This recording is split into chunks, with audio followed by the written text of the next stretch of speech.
Hello everyone, I hope you all are doing well. This side Priya Bhatia, and in this specific video, we are starting our very new module, which is about a decision tree.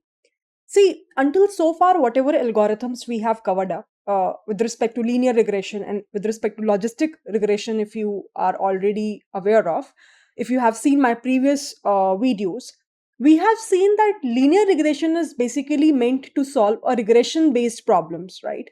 And when we are talking about logistic regression algorithm per se, it is specifically designed to solve the classification based scenarios. But now let's say we want to deal with any algorithm which is basically help us to solve both that kind of a task. That is where this particular module came into picture. And even in the upcoming modules where we will talk about other supervised learning algorithms, you will see majority of them are specifically designed to solve both of the tasks. Means now onwards the algorithms that we are discussing will be able to solve the regression scenarios also, as well as classification scenarios also. So that's a good thing. One other important thing, that this decision tree algorithm is specifically very important for the interview perspective also. If you're going for an interview specifically for machine learning engineer per se or data scientist per se, this particular portion is something which is very widely asked, and there are high chances that they will ask you the maths behind that. And apart from this, the upcoming algorithm, which is a random forest, which we will cover up, the foundation is this only, decision tree only. So whatever mathematical intuitions I will cover up in this complete module, please try to pay attention in a very great detail. And at any point of time, if you will face any difficulty, please try to reach out to me and try to resolve it as soon as possible, right? So without wasting any time, let's try to start our very new module of decision tree, and we'll try to see at what point of time we should go for this kind of algorithm. So let's get started. So whenever we are talking about this decision tree, first of all, why this decision tree name came into picture? This tree is something which is a part of a data structure. So I hope that you guys are aware about data structure and algorithms. The core of every particular domain, I would say, DSA, right? In the data structure portion, there exists two types, usually linear and non-linear. And inside a module of non-linear based data structure, I would say, non-linear based DS, we have this core module called as trees. Okay, trees. So we have multiple different varieties of trees. For example, binary tree, binary search tree, AVL tree, red black tree, depending upon what kind of problem, what kind of use case you want to solve fundamentally. Okay. Now, this decision tree in machine learning is also composed of this tree based data structure. So I would say the foundation is same only. Definitely, but obvious, I will not go in the depthness of this tree based data structure. Maybe you can try and explore this on your own. But I will provide you a brief overview of this data structure so that you will be able to understand this module in a pretty well manner, right? This decision tree majorly. So whenever we're talking about tree, whenever you go outside and you look upon tree, how the tree looks like? On the top, we do have leaves, right? And at the bottom, you will see root is there, roots are there, right? Usually, practically in data structures, we have opposite structure. What is the meaning of this? You will observe that there's something called as a root node, which is at the top. And after that, there are multiple leaf nodes that we have at the end of the tree. So usually in the, you can say real examples, the tree which we usually see outside, composed of leaves at the, you can say top, and root is at the end. In this data structure tree part, root is at the top, leaves is at the end. So what is the meaning of that? Very first node is something which we called as a root node in a tree. Now for those who are already aware about this data structure in a very detail, they can skip this part, but I have to make sure that the things will be pretty much clear to everyone. So I'm just giving you a brief recap that what is the root node, so that in future if I'll talk about these terms, anyone I don't want anyone who will say that what is she talking about, all these things are jargons for them. That's why I'm giving you a brief overview of that part. Okay, the very last node, the node which doesn't have any further child node, children is not available. For example, with respect to this specific node, we have two child nodes, right? But and again, if I'll talk about this specific node, we have two child nodes. this specific node, we have 2 child nodes. But if I'll ask from you that how many number of child nodes are available specifically for this node, you will say it's 0. So always remember, any specific node in which you are saying that I will be having only a 0 child node, means the childs are not available, child nodes are not available. In that case, that kind of node is called as a leaf node. So let me remove everything so that the confusion will not be there. This is something which we call as a leaf node in a tree-based data structure. Now let's move to the next point. In between this root and leaf node, internal nodes are something called as internal nodes only. So the same name, logically, if you will see, internal nodes. The nodes which are having a child available, doesn't matter, it may be 1, it may be 2, it may be 3, depending upon what kind of tree you are creating, and it is between the root and the leaf node, then it is called as an internal node. Now this is a kind of a architecture which we have as a part of a tree, But why the algorithm is called as decision tree in machine learning? Because we will try to create a kind of a tree which at the end of the day will be providing to us a decision, whether it be a yes or no, or maybe some regression based task, that is you can say the prediction of the house, if it's a regression based problem. So as I told you in the intro part of the video itself, that this kind of machine learning algorithm is specifically designed to solve both the kind of scenarios, whether it be of a classification scenario you want to solve, and as well as it will be able to solve a regression based problems as well. So if you want to solve classification, where we will be having classes like 0, 1, 2, 3 and so on. If we are solving regression problem where we will be having some continuous numbers to predict, both of them decision tree we can use very well. Now, how basically we will be able to create a tree in which we will be able to make a decision? Always remember, when we are trying to convert this tree into a decision tree, you will observe that leaf node contains the final decision. And this final decision is either a classification, because either you are trying to solve a classification kind of a scenario where it is giving me the answer that okay, the class will belong to either 0, 1, 2 and so on, or the final decision is nothing but is a regression based decision where it is giving me some continuous values, depending upon what kind of problem you are solving, right? I will give you a very simple example. For example, let's say I will say, who will watch this video at the end? Who will watch this video at the end, till the end, right? Maybe that video is composed of 10 minutes or 15 minutes of decision tree. I don't know.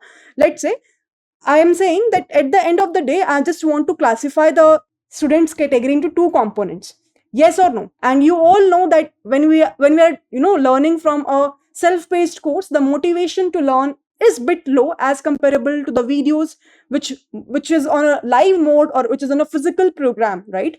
So let's say I just want to see that okay, which are the students who are having a very high motivation of learning. So those students who are giving me a final, who are having a final class is 1, means my model is giving me a prediction that this is a set of students who are belong to class 1 versus these are the set of students who belong to class 0. So if let's say 1 class is much higher as comparable to 0 class, it means that whatever audience of mine I had, it means that they are highly motivated, or in other words, I can say that the mentor's way of teaching is also good, right? That also indicates it really impacts on that factor as well. So basically, I will say that maybe there is a decision boundary. So every node in a decision tree. So what I am doing is now I am trying to convert a normal tree into decision tree, and I am trying to showcase you how will it looks like, what is the difference. So the foundation is a tree only, but now we need to understand why it is called as a decision tree. Why? Because every node in this tree is a decision node. Okay, we are trying to make decisions, right? For example, I will be saying that if let's say learner is watching the video till the end, learner is finishing the video. Okay, learner is finishing the video. Now this answer could be either yes or no. Depending upon that, if let's say the answer is yes, so this is the decision boundary. If learner is finishing the video, either the answer will be yes or the answer will be no. So it's very interesting use case, right? Where I will be having 2 classes, either it will be 0 or it will be 1. If let's say the class where the learners belongs to is yes, right? In that case, what will happen? In the very end, I am saying that they will get a great expertise of decision tree module, right? If let's say the answer is no, in that case, obviously what will happen? They will not able to get they are not even aware. They are not even aware about the fundamentals of tree itself. They are not even aware about decision tree fundamentals itself, right? So that's the major difference between these two learners, right? When the answer is yes versus the answer is no. So this is how, with the help of having one decision node, that is whether learner is watching the video or not, or finishing the video or not, in that case, we have two results. Either the learner is aware or having a good expertise over this concept, or the learner is not even aware about that fundamental concept. So this is what we call as a tree, and it is called as a decision tree because every particular boundary, every particular node is a decision making node here, is a decision making node which can be either yes or no, which can be either yes or no. So this is how basically the decision tree foundational part will work. Now, depending upon, if let's say you will be having multiple features, so this is nothing but, I would say this is a feature value. This is a column which will be available with me, right, in a given data. Now, if let's say I will be having multiple features in a given data, for example, let's say I will be having F1, F2, F3, F4, until let's say I will be having 10 features available with me. And depending upon these features, I will be having a target column available with me. Now, this target column maybe belongs to some class, maybe belongs to a regression based scenario. As of now, let me take an example of a classification part. So I will be, let's say, having a classification scenario where I will be having a discrete values, which is either 0, 1 or 2. Okay? Because it's a classification scenario. Now, in this specific case, the major question which I have to ask while creating this decision tree is that out of this F1 to F10, which will become my root node, right? This is how we will try to create a decision tree. But the question is, if let's say I just have only single feature, just like in the previous example, I just have single feature, then it is very easy. Then things are very easy to create. But the question is, if we will be having multiple features, let's say we will be having 10 features, in that case, out of these 10 features, what could be our root node? And if let's say we will be able to figure out what is the root node, what is the next internal node? Then what is the next to next internal node, and so on. What is the final outcome? That is clear. Final outcome, or I would say leaf node, is the final class values, right? If let's say we are solving a classification problem of having classes as yes or no, means 1 or 0, in that case, leaf node is for sure either the value as 1 or 0. But root node and as well as internal nodes, I'm not aware of, because every particular node is competing with each other to become the root node or the internal node. In that case, we need to understand the concept of something called as impurity. See, every feature contains some sort of impurity. Now, I have to determine that which particular feature is having a less impurity, or in other words, I would say which particular feature is giving me more information, which in decision tree terms called as information gain. Okay? So either I will be look forward towards the lesser impurity side, or I will be looking forward that which particular feature is providing me a more information gain value, which is measured by two parameters. Either it will be a Gini index or it will be entropy. Either it will be a Gini index or it will be entropy, with the help of which we will be able to determine that which particular feature is having a lesser impurity, or in other words, which particular feature is giving me a more information gain value. Now, this concept is altogether based on some probability fundamentals, which I will deep dive into the upcoming session. But you have to make sure that what is the next task which we have to achieve is, we need to understand that these 10 features are competing with each other, and which particular feature will become the root node, then the next internal node, means which particular feature I will provide the maximum priority, which is less impure or which is having a maximum information gain value. That is how basically we will be able to create a tree, and that is our next task, to understand, to determine that which feature is having a maximum highest information gain value, or which particular feature is having a lower Gini index, which is a measure of impurity only. So I hope that this part is pretty much clear to everyone. Now in the upcoming session, I'll take one practical demonstration example of dataset where I will try to provide you a use case, and with the help of which we will try to do a numerical example where we will try to find the probability.